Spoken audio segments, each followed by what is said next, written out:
En un mundo lleno de violencia, tristeza y enfermedad, siempre hay una respuesta. Clama a mí y yo te responderé, dice el Creador. El Tabernáculo de la Fe presenta un mensaje de esperanza. Estamos hablando de la importancia de crecer en sabiduría, de ser sabios, no necios. Vivir como sabios y no como necios. Es muy importante que lo entendamos. ¿Qué es sabiduría? ¿Se acuerdan los que han estado conmigo en este año hablando de este tema desde el mes de enero? Ya estamos cumpliendo 2 meses hablando del tema. ¿Qué es sabiduría? Sabiduría es ver la vida desde la perspectiva divina, como Dios la ve, no como el hombre la ve. La sabiduría humana es animal, terrenal y diabólica. Pero la sabiduría divina está llena de buenos frutos y de mucha gracia del Señor. Queremos crecer en sabiduría, pero queremos dar un paso más. Queremos practicar la sabiduría, vivir la sabiduría y hacer lo que hacemos en sabiduría. Para crecer en sabiduría y en entendimiento de lo que Dios quiere, hay cosas que impiden. Y hemos hablado de varios aspectos que enriquecen nuestra vida y que espero que los recordemos. Por ejemplo, estamos hablando de un árbol. El árbol que nuestra vida es como un árbol que tiene que dar buenos frutos. Pero muchas vidas no dan buenos frutos, dan frutos desagradables, frutos que no son del Espíritu, que no agradan a Dios, que traen vergüenza. En estos días, por ejemplo, algunos han oído lo que pasó, leí la revista Semana, alguien me regaló la revista Semana, lo que ha pasado en el Vaticano. Es terrible. Y eso no me alegra, me entristece. Me entristece porque es el nombre de mi Señor el que está en juego. Y muchas personas piensan, esos son los cristianos. No, hay debilidades humanas, sí. Pero Dios quiere rescatar la Iglesia Católica. Dios quiere volver a la Iglesia Católica a los pies de Jesucristo. Y Dios permite que haya crisis para levantar a estas vidas preciosas, que son más de 1.000 millones en la tierra, por las cuales Cristo murió en la cruz de Calvario. Amén. Pero a la vez tiene que ser un mensaje para nosotros como cristianos también, aunque no pertenecemos a la denominación católica, pero buscamos, y especialmente en nuestro caso, buscamos dar el fruto del reino de Dios. Dar el fruto de Jesucristo, ser realmente hijos de Dios, a imitar a Cristo en todo lo que hagamos. Pero hay personas en nuestra vida muchas veces, en lugar de dar fruto que exalta el nombre del Señor, damos frutos, como dice el profeta en Isaías, frutos amargos, frutos que no son satisfactorios en la vida. Y anhelo que cada uno de nosotros, los que estamos aquí presentes esta mañana, demos siempre fruto para gloria del Señor. Siempre, siempre. Pero a veces, como hemos mencionado, las verdaderas causas de la raíz verdadera de no dar fruto como Dios quiere, reside en 3 principios que mencionamos. Primero, es el de resistir la gracia de Dios. Como John Newton, él no pudo, llegó un momento en que la gracia lo abarcó y se rindió a la gracia. Pero es posible que después de que hemos tenido la gracia en nuestra vida, podamos resistirla y empezar a andar por nuestros caminos. Dios da gracia a los humildes y resiste a los soberbios. Si quieres crecer en gracia hay que ser humilde. Si eres soberbio, estás resistiendo la gracia del Señor. De eso hemos hablado y seguiremos hablando. El segundo es desobedecer los principios que Dios ha establecido.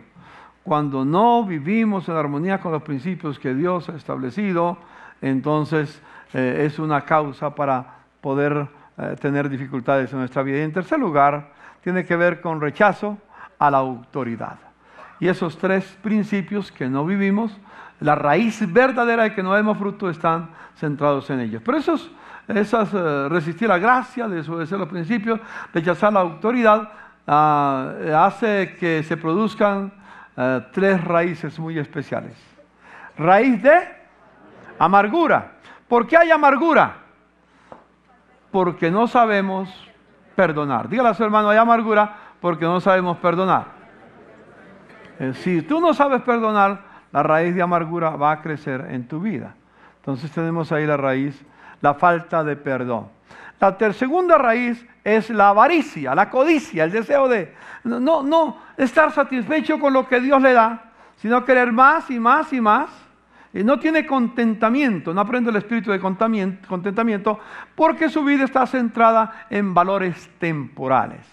Los valores temporales, lo que aparente, lo que es ilusión, lo que es un espejismo, la gente corre tras ellos tratando de satisfacer su vida con ellos. Y la tercera raíz es la raíz de la culpabilidad. Sentimos una vida no limpia, y la razón por la cual no tenemos una conciencia limpia es porque tenemos impureza moral en nuestra vida.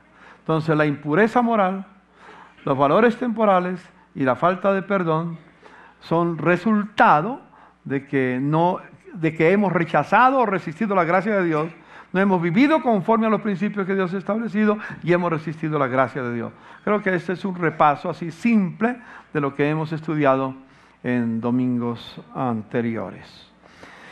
Quiero esta mañana que leamos un pasaje de la Biblia, que está en el libro de Efesios. Dice en Efesios, respecto a la vida que antes llevaban, se les enseñó que debían quitarse el ropaje de la vieja naturaleza, la cual está corrompida por los deseos engañosos.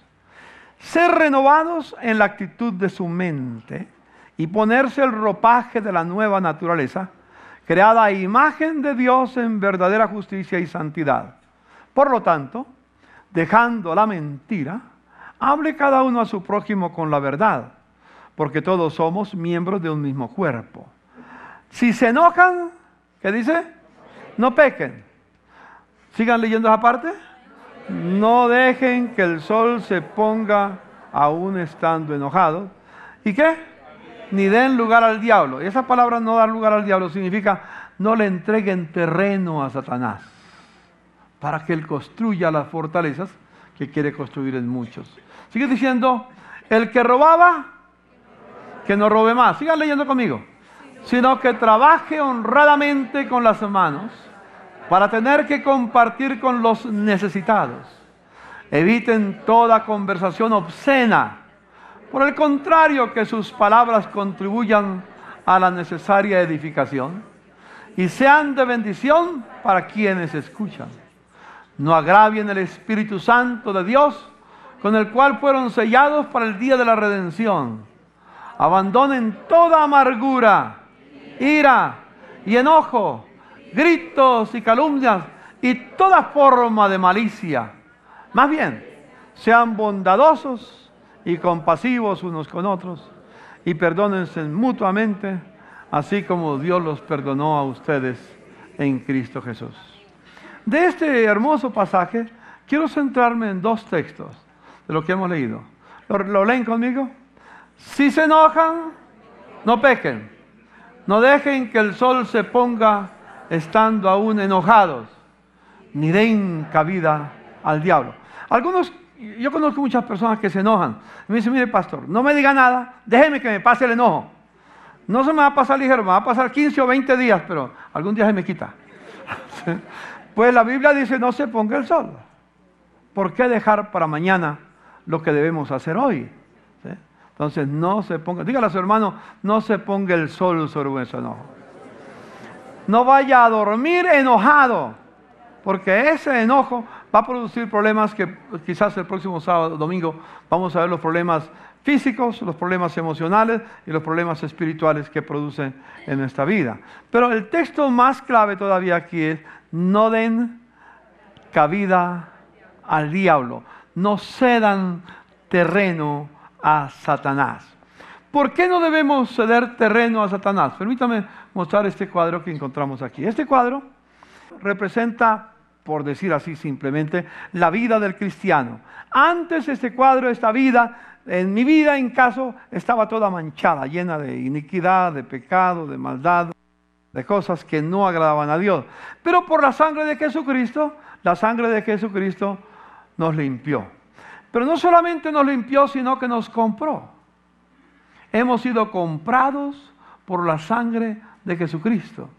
Y ya yo no me pertenezco a mí. ahora pertenezco a Cristo. Puedes decirle a su hermano, ahora pertenezco a Cristo.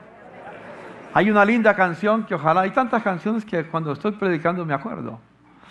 Yo pertenezco a Cristo, Él pertenece a mí, no solo por el tiempo aquí, mas por la eternidad.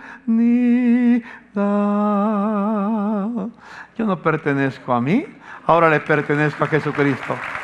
No solo por el tiempo aquí, sino por toda la eternidad. Amén. Dígale a su hermano, yo pertenezco a Cristo para siempre. Para siempre. Aquí y en la eternidad mi vida le pertenece a Él. Entonces, este cuadro que tenemos ahí representa simbólicamente la vida del cristiano, limpia y propiedad de Jesucristo. Ahora, Satanás no tiene ningún derecho legal de entrar a mi vida. ¿Por qué? Que le pertenece a Cristo. Pero sí puede entrar. No posesionarse de mi vida. Pero sí puede entrar para influenciarme. Sí puede entrar para molestarme. No para posesionarse de mi vida. Algunos dicen que hay cristianos que están posesionados del diablo. Bueno, si están posesionados del diablo es como se han convertido. Porque si estamos en Cristo, ya somos de Cristo y no del diablo. Pero sí puede el enemigo entrar a nuestra vida a molestarnos. No posesionarse, porque lo podemos echar fuera. Pero sí construye el enemigo fortalezas en nuestra vida. Y eso es importante que entendamos. Satanás no tiene ningún derecho legal, a menos que yo se lo permita. Dígale a los hermanos, Satanás no tiene ningún derecho a entrar a mi vida, a menos que yo se lo permita. Yo le puedo abrir la puerta al enemigo. Por eso es que nos dice la Biblia, airaos, pero no pequéis. No le entreguen terreno al enemigo. No le cedan nada de su vida al enemigo. Jesús dijo unas palabras impresionantes. Viene el Dios de este siglo para referirse a Satanás. Y cuando Él viene a mi vida, no encuentra nada en mí que le pertenezca. Él le pertenecía totalmente a Dios. Quiera Dios que cuando Satanás venga a golpear a nuestra vida y que le permitamos entrar, no encuentre nada en tu vida que le pertenece a Él. Yo me acuerdo de una anécdota, es una ilustración, de un hombre que estaba comprando con su esposo una casa. Tenían unos ahorritos y querían comprar una casa. Y se fue con ella a pasear un día por la ciudad. De repente, pasando por un barrio muy especial, como un no sé, Chapinero Alto, ¿cómo se llama? Aquí en las Rosales, un barrio muy, muy elevado. Encontraba una casa linda que estaban vendiendo. Y la esposa le dijo, mi amor, ¿por qué no miramos? Sé que no la podemos comprar, pero ver no es malo, nos deleitamos los ojos para ver qué es lo que venden. Entonces el marido le dijo, pero mija, ¿pero para qué vamos a entrar ahí si eso está aquí una tonelada de plata? ¿Quién va a comprar casa aquí en este lugar? Dijo, bueno, pues denme el gusto, entremos. Y bueno, marido entró para darle gusto a la esposa. Y el señor que vendía la casa lo recibió con mucha alegría, le dijo, bienvenidos. Señor, tenemos una sola curiosidad, no ver la casa. Claro, y le mostró la casa. Le dijo, ¿están comprando casa? Dijo, sí, estamos comprando, pero no, solamente aquí es por curiosidad nada más, porque lo que tenemos somos pobres y esta propiedad vale mucho, no podemos comprar. Dijo, Señor, ¿cuánto tienen? Déjeme decirle, usted la puede comprar. Y dijo, no, yo no puedo comprar esta casa, no puede ser. Y estuvieron hablando y le dijo, ¿cuánta plata tiene? Dijo, apenas hemos ahorrado tanta. Dijo, se la vendo por eso. ¿En serio? ¿Me la vende por esa plata que tengo? Yo sí, se la vendo por eso. Con una condición. Mire, aquí, esta puntillita que está aquí, me trae muchos recuerdos. Por favor, déjeme la puntilla ahí nada más. Y solamente yo vendré de vez en cuando a ver la puntilla. No más. Pero el resto de la casa es suya. Mira el marido a la mujer y dice, por una puntillita regalada a la casa, comprémosla. Y la compraron, e hicieron una fiesta especial con sus amigos, familiares, para dedicar la casa, para mostrar la casa que habían adquirido. Como a la medianoche, alguien golpeó a la puerta, era el señor que les había vendido la casa. ¿Sí? Dijo, vengo a ver mi puntilla.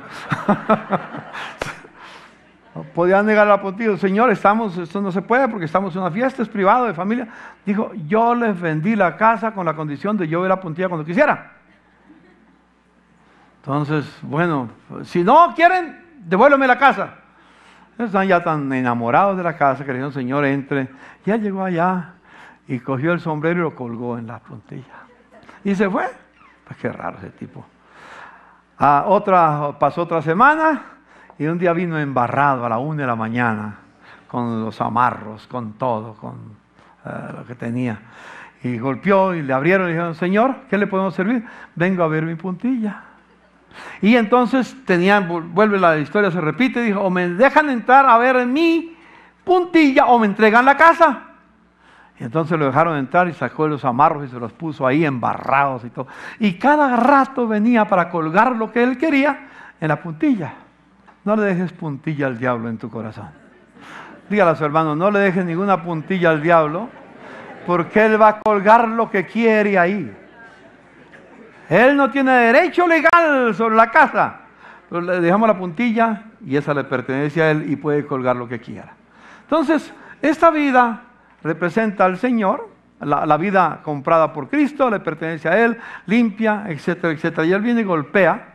Como dije, no tiene derecho legal, pero si yo se lo permito, sí puede entrar. Sí puede entrar.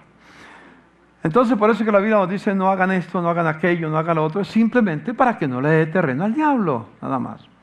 Muchas veces en nuestro caminar, nosotros comenzamos a cederle terreno a Satanás por muchas formas.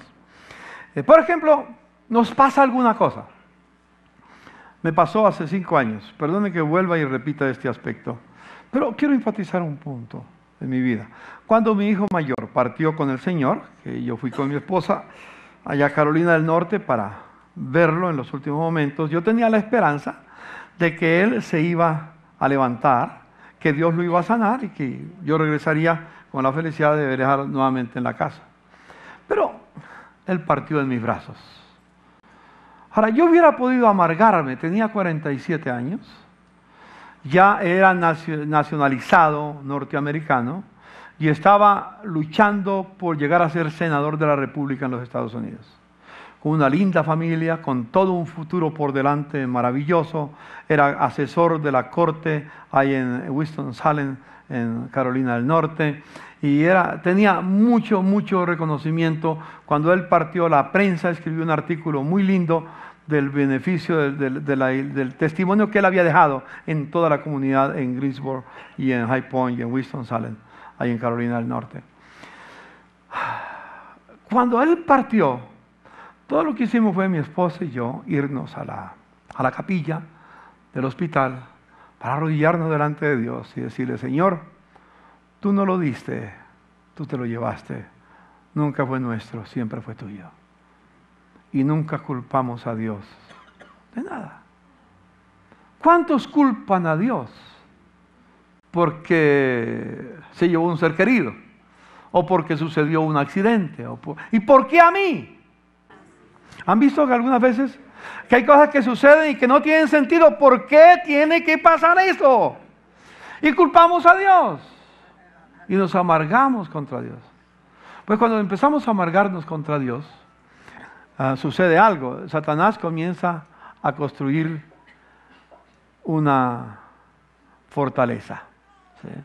Comienza a construirlo ahí. Vez tras vez, cada amargura, cada reclamo que le tenemos a Dios, cada rechazo, Él comienza a construir su fortaleza en nuestras vidas. Hay una historia en la Biblia muy hermosa, muy bella. ¿Quieren ir conmigo a Job? Job capítulo 1. Dice Job capítulo 1, en la región de Uz había un hombre recto e intachable que temía a Dios y vivía apartado del mal. Este hombre se llamaba Job. 3 características tenía. Era intachable, era recto, temía a Dios y vivía apartado del mal. Era perfecto. ¿Cuántos de ustedes son como Job? ¿No es cierto, verdad? Que era recto, ¿qué más?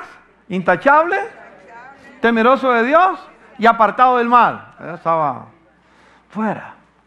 Pero un día sucede algo en su vida, ustedes pueden leer todo el libro, se darán cuenta. Llega el verso 13. Llegó el día en que los hijos y las hijas de Job celebraban un banquete en casa de su hermano. Entonces un mensajero llegó a decirle a Job: mientras los bueyes araban y los asnos pastaban allí cerca, nos atacaron los sabeanos y se lo llevaron. A los criados los mataron a filo de espada y solo yo pude escapar, y ahora vengo para darte la noticia: tus bienes han desaparecido. Verso 16, no había terminado de hablarle este mensajero cuando uno más llegó y dijo: del cielo cayó un rayo que calcinó las ovejas y a los criados. Solo yo pude venir para venir a contárselo. Yo escapé para venir a contárselo. 17. No había terminado de hablar este mensajero cuando otro más llegó y dijo: unos salteadores caldeos vinieron y dividiéndose en 3 grupos se apoderaron de los camellos, se los llevaron y a los criados los mataron a fila de espada. Solo yo pude escapar y ahora vengo a contárselo. ¿Ves? Esta vez las noticias eran seguidas, ¿no? O sea, salía uno, llegaba uno y terminaba, y llegaba el otro, terminaba y llegaba el otro y terminaba. Sigue diciendo el verso 18. No había terminado de hablar este mensajero cuando todavía otro llegó y le dijo: los hijos y las hijas de ustedes estaban celebrando un banquete en casa del mayor de todos ellos, cuando de repente un fuerte viento del desierto dio contra la casa y derribó sus 4 esquinas, y la casa cayó sobre los jóvenes y todos murieron, y solo yo pude escapar y ahora vengo a contárselo. Ustedes se pueden imaginar que esto le pasara a usted. ¿Cuántos se sentirían agradecidos con Dios? Ves, pierde los camellos, pierde las ovejas, pierde su ganado, pierde los siervos, pierde todo, pierde sus hijos también. Y dice el texto, si ustedes siguen leyendo el pasaje antes de leer el texto que voy a leer ahora, van a darse cuenta que inclusive más adelante perdió su salud. Una llaga vino sobre su cuerpo que hedía, y tiene un cuerpo como podrido, totalmente, pierde su salud. Y para acabar de completar, su mujer lo abandona. Y para acabar de completar, 4 amigos que tenía vinieron para acusarlo. Y no había nada malo en él. ¿Sí? Pero qué hermoso es el texto que encontramos enseguida. Al verso 20, al llegar a este punto, Job se levantó, se rasgó las vestiduras en señal de duelo, y luego sigue diciendo, se rasuró la cabeza, se dejó caer al suelo en actitud de adoración. Adoró a Dios y acompañó su adoración con estas palabras: desnudo salí del vientre de mi madre, desnudo he de partir. El Señor ha dado, el Señor ha quitado, sea el nombre del Señor bendito. Y a pesar de todo esto, Job no pecó ni le echó la culpa a Dios. Si alguien tenía motivos para echar la culpa a Dios, era Job. Pero Job dice: mi vida no me pertenece a mí, te pertenece a ti. Y todo lo que tú permitas en mi vida será bueno, agradable y perfecto, como el apóstol Pablo lo dijo muchos años más tarde. Culpar a Dios es fácil, ¿cierto? Yo, repito, esta mañana dije, me acuerdo que más de uno ha venido para decirme: pastor, déjeme decirle que ya arreglé todas las cosas. Tuve una pelea con Dios esta mañana. ¿Alguien ha peleado con Dios? ¿Cuántos han peleado con Dios? Tuve una pelea con Dios. Y lo único que me faltó fue decirle de que se iba a morir. Pero yo peleé con él. Y le dije: no es justo, Señor, lo que estás haciendo. Casi que me dicen: a mí me respeta. Y yo digo: qué tonto. Es tonto pelear con Dios. Bueno, está bien, Dios te permite que hagas una catarsis. Es una catarsis emocional, está bien, dice, pobrecito, pobrecita, dejémosla que se desahogue. Yo la sigo amando. Amén. No peleemos con Dios. No le echemos la culpa a Dios. Jamás. Si Él permite algunas cosas, las va a transformar para mi bien, pero principalmente para su gloria. Amén. Dígale a su hermano, lo que Dios permite será para su gloria. Y luego para bendecirme. Lo va a hacer. Lo va a hacer. No, sé que no es fácil esto. Esto en los 52 años largos que tengo de ministerio, lo he escuchado aquí y en Cafarnaúm, como dice el dicho. Aquí en América Latina, en Estados Unidos, en Europa, en Asia, en África, donde he ido, escucho a muchos que me hablan de la misma manera. Nunca le eches la culpa a Dios. Cuando tú le echas la culpa a Dios, Satanás entonces comienza a construir su fortaleza. Y va creciendo, ¿no? Entonces, ¿sabes? Satanás tan feliz. No es una posesión, es una fortaleza que él tiene. Y desde aquí te va a mortificar la vida permanentemente. Pero él la construye. Otra forma de dejar que el enemigo construya fortalezas en nuestra vida. Si alguien que tenía motivos para culpar a Dios, para quejarse ante Dios, fue Pablo. Si ustedes leen Pablo, la segunda epístola de los Corintios, las dos epístolas, primera epístola a los Corintios y la segunda epístola a los Corintios, tienen dos temas distintos. La primera epístola a los Corintios habla del hombre, de los dones en el hombre. Su énfasis está en los dones. La segunda carta, el énfasis no está en los dones, está en el hombre que tiene los dones. Y representa, pone claramente la vida de Pablo, cómo era Pablo. Y nos habla de todos los sufrimientos que tuvo Pablo. ¿Por qué? Solamente por anunciar el Evangelio. Por ser fiel a Dios. Lo persiguieron hasta que llegó el día en que lo asesinaron, lo mataron.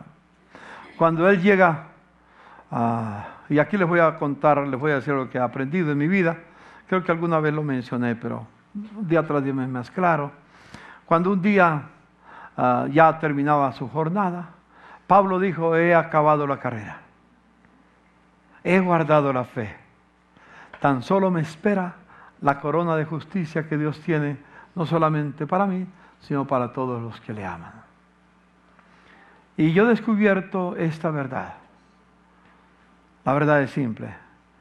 Pablo era inmortal si vivía para agradar a Dios hasta el día que hubiera terminado lo que Dios le dio a hacer en la tierra.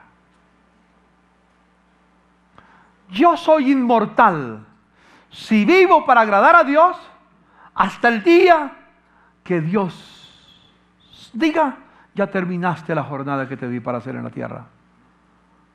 Y cuando yo termine lo que Dios quiere hacer en la tierra a través de mí, ¿para qué sigo acá? Dígale a su hermano, ¿para qué sigo viviendo si ya cumplí la tarea que Dios me dio para realizar? Que Él me lleve a su presencia. Pablo decía, para mí el vivir es Cristo y el morir es ganancia. Amén. No tiene temor. Por eso Pablo decía en el capítulo 6 de Efesios, oren por mí para que yo pueda ser fiel al Señor hasta que muera. Y yo les digo, a los que leyeron la carta de Pablo a los Efesios, cada que veían a Pablo oraban por él, porque decía, este no ha terminado todavía, Señor, fortalécelo. Y yo les digo algo sencillo, cuando me vean, mañana cuando me vean, si Dios lo quiere, ¿sí? Oren por mí porque no he terminado todavía. No he terminado todavía. Y yo necesito la gracia de Dios para seguir viviendo en la tierra. Dígale a su esposa, mi amor, si mañana me ves a tu lado, ora por mí porque no he terminado todavía. Y dígale a su esposo, mi amor, si mañana me ves a tu lado, ora por mí porque no he terminado todavía. Y necesito la fuerza del Señor. Bendito el nombre del Señor. Dígale a su hermano, si mañana me ves, ora por mí porque no he terminado todavía. ¿No les parece bello? Lo que yo he aprendido de la palabra del Señor. Yo soy inmortal. Digan conmigo, somos inmortales. hasta que hayamos cumplido la tarea que Dios nos dio para hacer. Amén. ¿Le dan un aplauso al Señor? Sí, es verdad. Por eso, haz lo que Dios te ha dado a hacer. Nunca te compares con los demás. Uno de los problemas que tenemos los seres humanos es compararnos con otros. En el mundo cristiano, en el mundo que yo pertenezco al mundo eclesial, muchos pastores, muchos líderes que empiezan su trabajo tienen problemas porque quieren vez tras vez compararse con uno de los grandes predicadores que hay. Algunos se comparan con Billy Graham, otros se comparan con Luis Palau, otros se comparan con fulano, con Perencejo. No se compare. Cumple lo que tienes que hacer. Más bien, al hacer lo que tienes que hacer, digan, imítenme a mí. Sigan mis huellas, como yo sigo las huellas de Cristo. Dígale a los hermanos, nunca compitas con nadie. Cumple la tarea que Dios te dio a hacer. Eso es todo. Y entonces podrás tener tranquilidad. Otra forma de levantar barreras en nuestra vida, en nuestras fortalezas en nuestra vida, es culpar al prójimo. No culpamos a Dios. La razón por la cual yo me siento en esta circunstancia se la debo a mi padre que no me amó cuando estaba chiquito. ¿Y cuántos de ustedes o de nosotros hemos tratado de culpar a nuestros padres por lo que estamos viviendo? Ellos son los culpables. Y algunos dicen, yo no estaba pidiendo venir a esta tierra y ¿para qué me trajo? Soberbia, ¿no? Altivez completa. No culpes a tus padres. Dale gracias a Dios porque te dio padres. Y si no hubieras nacido, porque no venía una cigüeña de la otra trayéndote a ver dónde te depositaba. Así creíamos antes, ¿no? Que era una cigüeñita la que venía a ver dónde, en qué cama lo dejaba. No, ninguna, dígale a su hermano, ninguna cigüeña te trajo. Dios te dio los padres que necesitaba y esos padres, bendito el nombre del Señor, deben de ser honrados, amén. Deben de ser bendecidos. Honra a tu padre y a tu madre. Qué hermosa es la vida. No culpes a tus padres. Tal vez tus padres no fueron ricos, no fueron sabios, no fueron inteligentes. Tal vez tus padres fueron caprichosos, tal vez tus padres fueron tercos, yo no sé. Pero no los culpes. Dios te dio los padres que tú necesitabas. Si te dio unos padres que eran tercos, era porque tú eras peor que ellos. Dígale a su hermano, si me dio unos padres tercos era porque yo era peor y necesitaba esos padres. ¿No? Entonces, cuando comenzamos a culpar a la otra persona, es que esa persona, decimos de otro, un compañero de trabajo, es que me gritó, es que me ofendió, es que no me trató con dignidad, es que pasó a mi lado y pasó como si se lo llevara como alma que lleva el diablo. Ni siquiera me miró, ni siquiera me saludó, me ignoró completamente y se amarga. Cuando se amarga, Satanás sigue construyendo su fortaleza. Una fortaleza terrible, comparte. Satanás ahí lo hace. Hermano mío, puede ser que tengas problemas con tu prójimo, por eso dice, airaos, pero no pequéis. Quítense de vosotros la amargura, quítense la ira. Algunos sienten ira contra otras personas. Y como dice, yo lo he perdonado, pero no quiero verlo. Y es que cuando lo veo me da una rabiecita por dentro que estoy que explotas, pastor. Si supiera, mire, quítemelo de enfrente. ¿Sí? Pero yo lo he perdonado.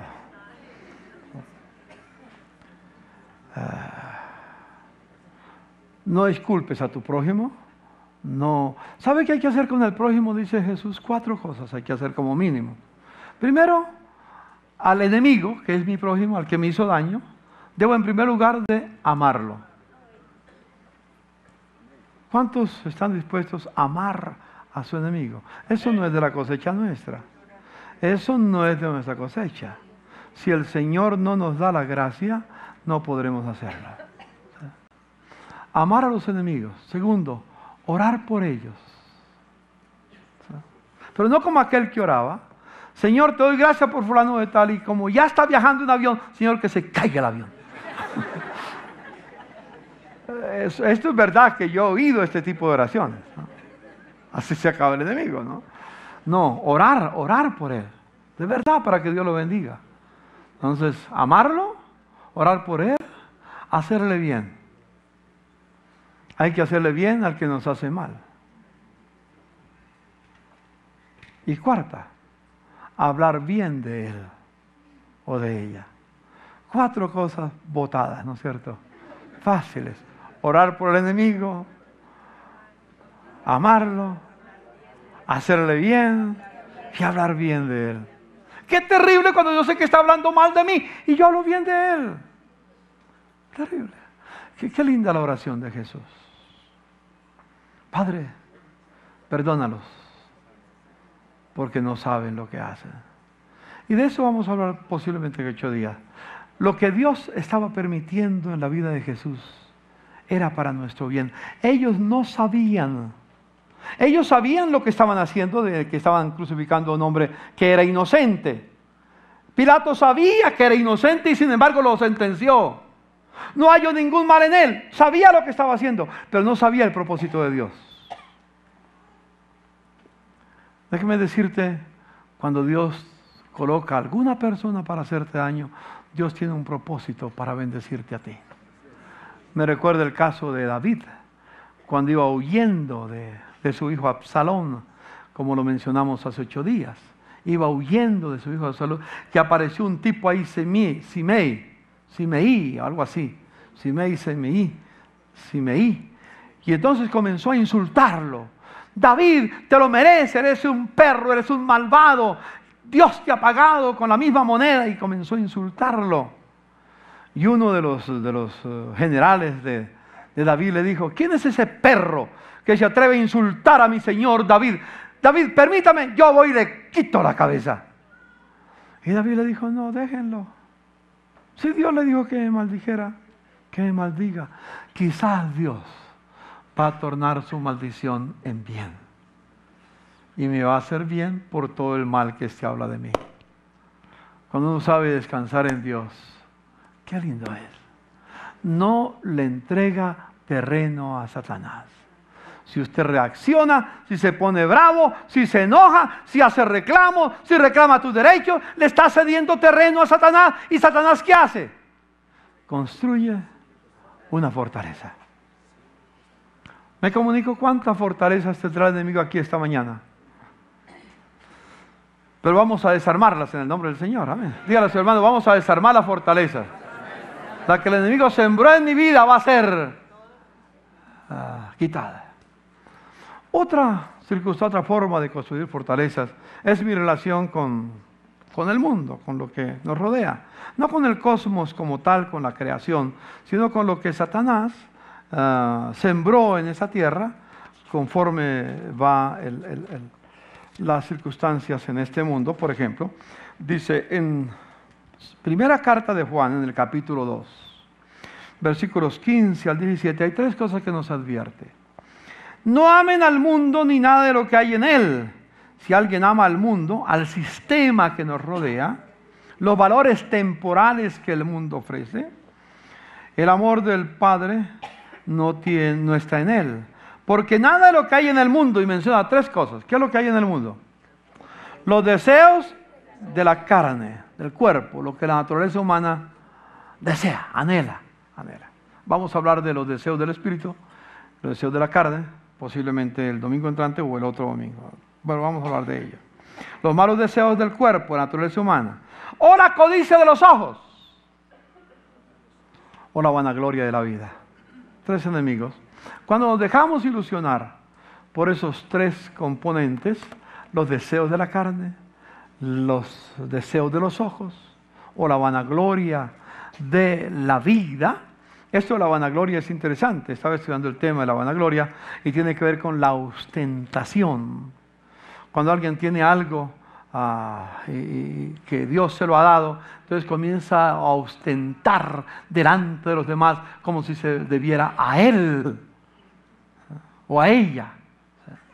Entonces comienza a chicanear, como dicen los muchachos, comienza a chicanear diciendo, mire, yo sí, tú no. ¿Sí? Y comienza ahí inmediatamente con el egoísmo. Trata de impresionar a los demás, a jactarse. Nunca te jactes. Nunca trates de impresionar a nadie.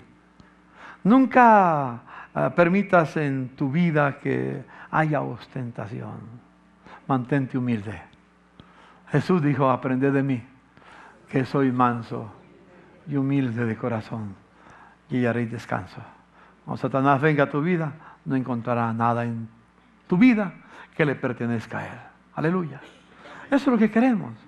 El reino de Dios va a avanzar a través de hombres y mujeres que en su vida no tienen nada que le pertenece a Satanás, sino que todo en su vida es para la gloria de Dios.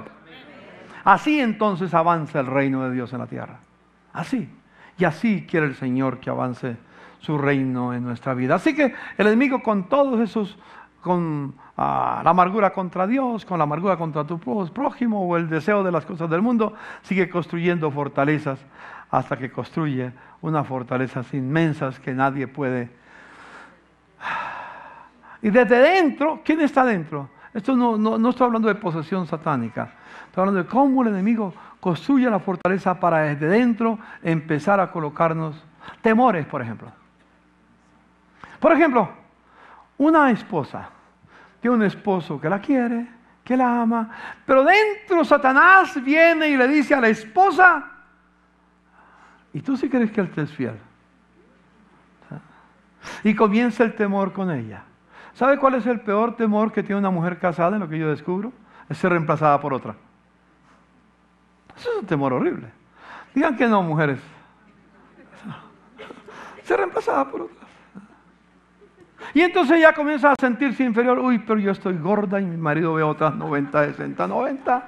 ¿Sí? Ve unas hermosuras. Y yo como estoy.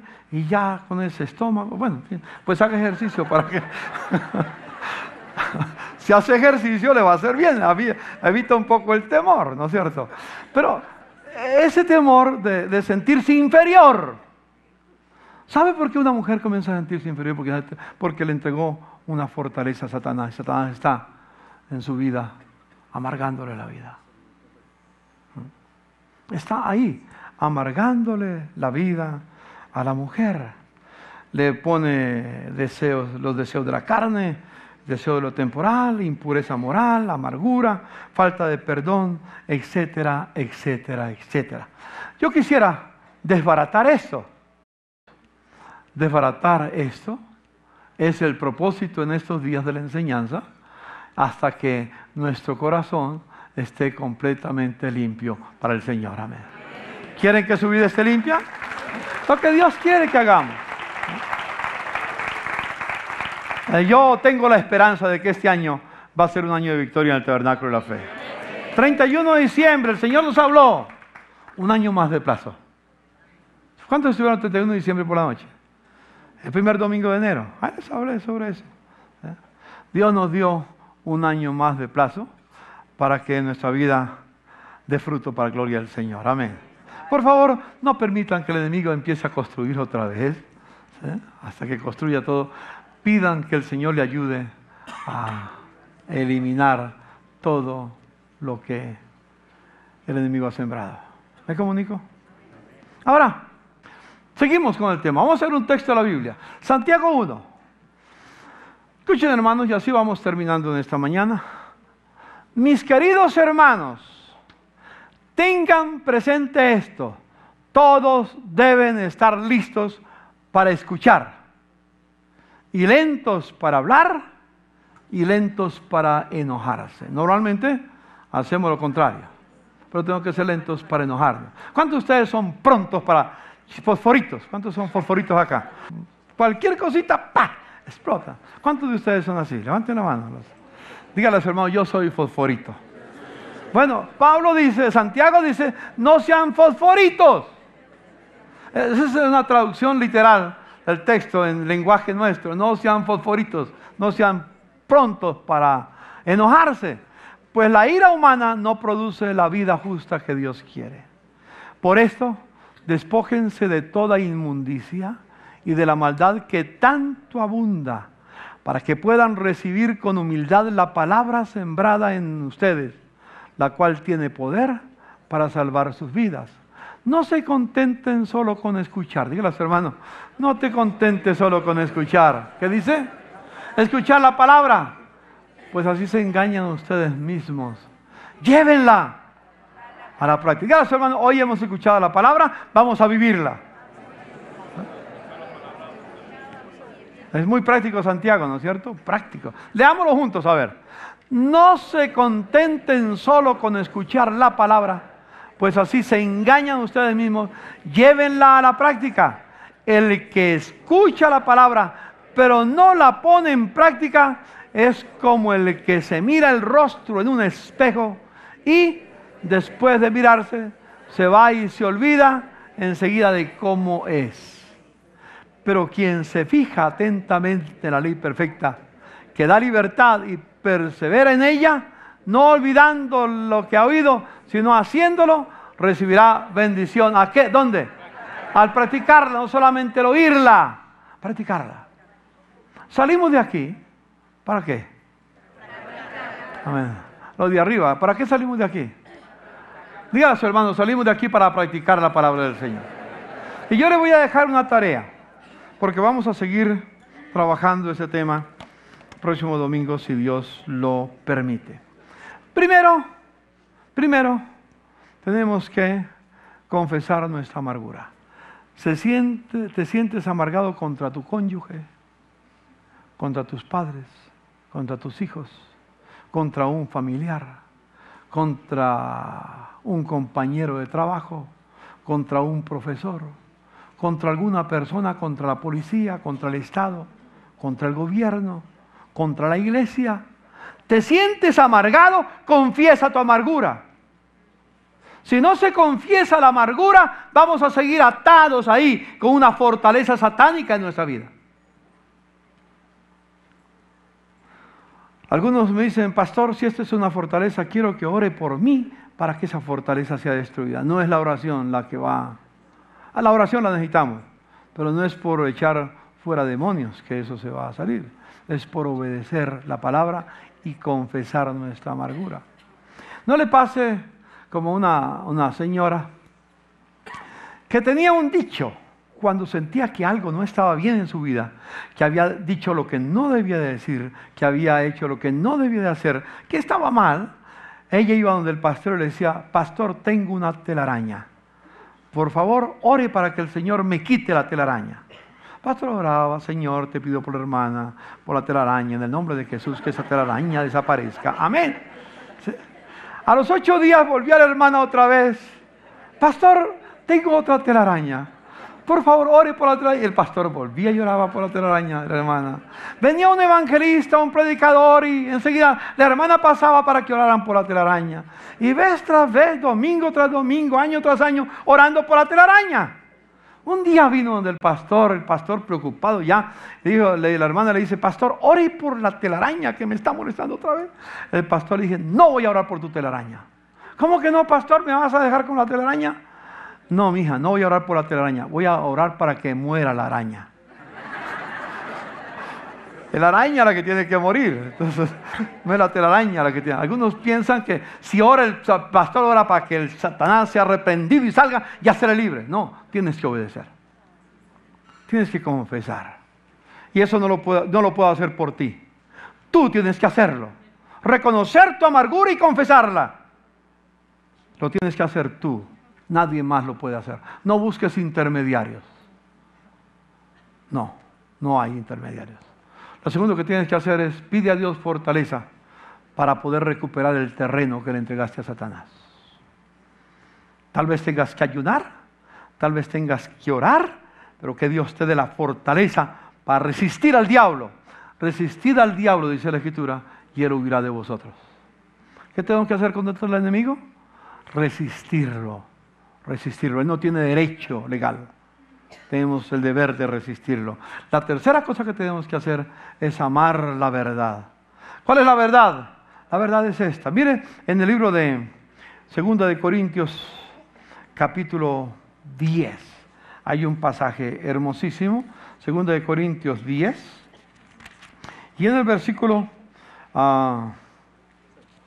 capítulo 10, versículo 4 y 5. Las armas con que luchamos no son del mundo, sino que tienen el poder divino para derribar la fortaleza. Destruimos argumentos y toda altivez que se levanta contra el conocimiento de Dios, y llevamos cautivo todo pensamiento para que se someta a Cristo. Tu pensamiento debe someterse al Señor. Dígale a su hermano, mi pensamiento debe someterse al Señor. A veces cuando pensamos de este pensamiento, de esta palabra, pensamos primero en el pensamiento de los demás. No comienza por nuestro pensamiento. Tu pensamiento debe sujetarse al pensamiento divino. Y eso significa amar la verdad. Y eso entonces destruirá fortaleza. Y la cuarta cosa que tenemos que hacer es perdona al que te ofendió. Yo no dudo que mientras que he estado hablando, el Señor ha estado moviendo las aguas, como dije hace 8 días.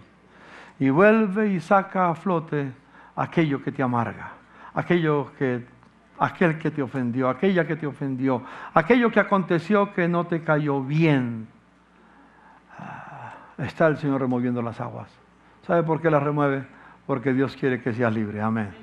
Que seas una vida completamente tranquila. Termino con un texto bíblico que dejo de reflexión. Pablo, cuando escribió Efesios capítulo 4, verso 27, cuando dice, verso 26, airaos pero no pequéis, estaba citando un texto del Antiguo Testamento. Estaba citando un texto de los Salmos. Pero ese texto de los Salmos, con lo que él dice, lo dijo en otras palabras, pero el texto de los Salmos nos aclara mucho. Ahí en el libro de los Salmos dice, capítulo 4, verso 4, si se enojan, no pequen. En la quietud del descanso nocturno, examínense el corazón. Leámoslo todos a la vez. Si se enojan, no pequen. En la quietud del descanso nocturno, examínense el corazón. Esta noche, cuando vamos a nuestra habitación, será bueno repasar lo que hemos oído hoy. Y en el descanso nocturno, examinemos el corazón. Y digamos como David, examíname, oh Dios, y vese ahí en mi camino de perversidad, y guíame por el camino recto. Señor Jesús, gracias por la palabra, Señor mío. Gracias porque tú quieres derribar toda raíz de amargura, toda raíz de culpabilidad, toda raíz de avaricia, toda raíz que sembrada en el terreno que ha resistido tu gracia, que ha rechazado tus principios y no se somete a la autoridad. El enemigo ha tomado un terreno que no le pertenece, porque nuestra vida te pertenece a ti, Señor. Hemos sido comprados con sangre. Tú pagaste por nosotros y hoy te pertenecemos a ti. No solamente te pertenecemos a ti ahora, sino por la eternidad. Que cuando el enemigo venga a mi vida, no haya nada en mí que le pertenezca a él. Todo, Señor, te pertenece a ti. En el nombre de Jesús. Amén. Amén. Aleluya.